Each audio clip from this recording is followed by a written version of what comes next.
بسم اللہ الرحمن الرحیم. بسم اللہ والحمد للہ والصلاة والسلام علی رسول اللہ. السلام علیکم ورحمۃ اللہ وبرکاتہ. سبق نمبر 20، شفتان، جوف دہن، خشوم. آج ہم ان تینوں کے متعلق پڑھیں گے اور مخارج کو مکمل کریں گے. ہم نے پڑھا تھا 17 مخارج ہیں، خلق کے 3 مخارج، لسان کے 10 مخارج. آج ہم شفتان کے 2 مخارج، جوف دہن کا 1 مخرج اور خشوم کے 1 مخرج اور ان کے ادا ہونے والے حروف کی تفصیلات پڑھیں گے.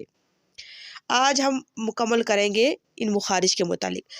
تو شفتان کے کیا ہیں؟ 4 حروف ادا کیے جاتے ہیں اور 2 مخرج، یعنی 2 مخرج سے 4 حروف ادا ہوتے ہیں. سب سے پہلا ہے ثنایا علیہ کا کنارہ جب نچلے ہونٹ کے اندرونی حصے سے لگے تو فا ادا ہوتا ہے. اوپر والے 2 جو سامنے والے 2 دانت ہیں جنہیں ثنایا علیہ کہا جاتا ہے، جب ان کا کنارہ نیچے والے ہونٹ کے اندرونی حصے سے لگے. فا فا فا زبر فا، حمزہ فا زبر اف. اسی طرح آپ نے اس کی پریکٹس کرنی ہے. نمبر 2، دونوں ہونٹوں کو گول کرنے سے واؤ ادا ہوتا ہے غیر مدہ. یعنی کہ ہم نے جب پڑھا تھا واؤ مدہ والی پڑھی تھی نا، جب ہم نے حروف مفردات میں پڑھا تھا، تو اب چونکہ اس کے اوپر حرکات آ جائیں گی تو اسی لیے اس کی مد ختم ہو جائے گی. اور آپ کو نظر آ رہا ہوگا تیرہ میں جو کراس لگی ہے، اس کا مطلب ہے کہ جب ہم لین پڑھیں گے تو لین میں زیر سکپ ہو جاتی ہے، یعنی سائلنٹ ہو جاتی ہے، حذف ہو جاتی ہے. حمزہ واؤ زبر او، حمزہ واؤ پیش او، یہ ہے واؤ لین، اور زیر واؤ لین میں نہیں آتی. تو واؤ زبر وا، واؤ زیر وی، واؤ پیش وو، واوی وو، یعنی کہ واو. یہ ہم نے یہاں پر لمبا نہیں کرنا. آگے ہے با. دونوں ہونٹے کے اندرونی حصے تری والے حصے کو ملانے سے با ادا ہوتا ہے. با با. اور جب حرکات کے ساتھ پڑھیں گے تو اس کو بھی لمبا نہیں کرنا اور قلقلہ کرنا ہے اگر یہ با ساکن کی طرف آ جاتی ہے، کیونکہ یہ حروف قلقلہ میں سے ہے. یہ بھی آپ کو انشاءاللہ آگے پڑھایا جائے گا. حمزہ با زبر اب، حمزہ با زیر اب، حمزہ با پیش اب، اب اب اب. با زبر با، با زیر بی، با پیش بو، با بی بو. ٹھیک ہے. آگے ہے میم.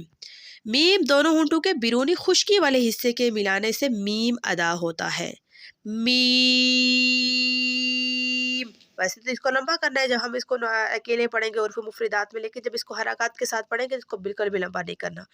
میم زبر ما، میم زیر می، میم پیش مو، ما میم مو.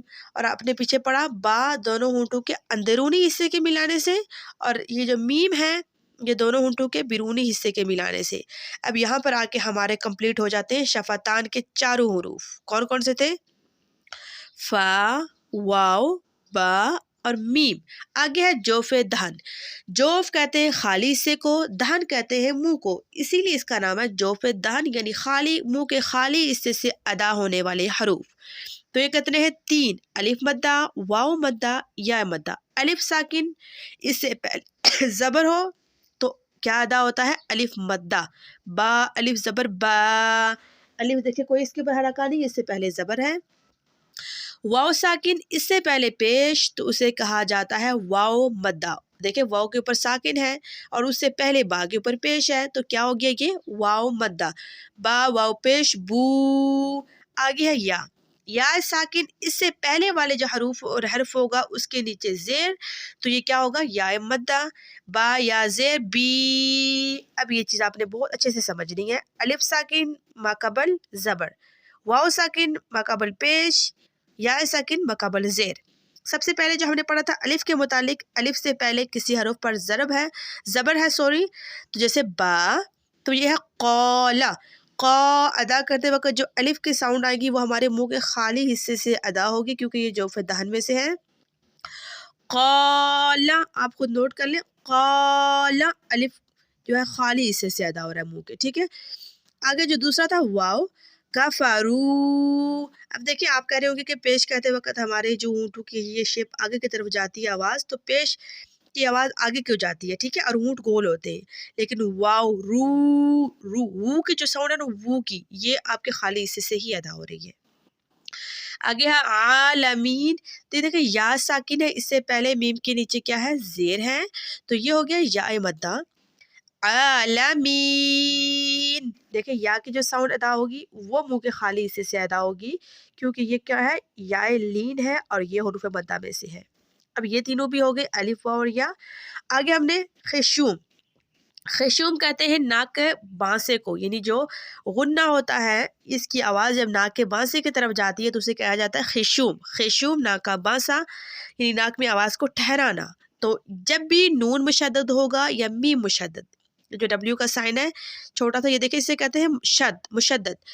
جب بھی کہیں بھی قرآن مجید میں کسی بھی جگہ پر نون کے اوپر یہ شاید سائن آئے گا یا میم کے اوپر، تو وہاں پر غنہ ضروری ہے۔ غنہ کہتے ہیں ناک میں آواز کو چھپانا، ناک میں آواز کو ٹھہرانا، تھوڑی دیر آواز کو ٹھہرانا پڑتا ہے ناک میں، ٹھیک ہے، جیسے ان مم، آواز تھوڑی ٹھیک نہیں، اس لیے تھوڑی سی آپ کو صحیح کلیئر سمجھ نہیں آئے گا۔ اس لیسن کی بہت زیادہ آپ نے پریکٹس کرنی ہے اور پھر آپ نے سنانا ہے۔ اللہ پاک جن جن کے والدین زندہ ہیں ان کو صحت و تندرستی والی لمبی زندگی عطا فرمائے، اور جن جن کے والدین دار فانی سے کوچ کر گئے ہیں اللہ پاک ان کی کامل و مکمل مغفرت فرمائے۔ آج کے لیے اتنا کافی ہے، انشاءاللہ اگلے سبق میں پھر ملاقات ہوگی۔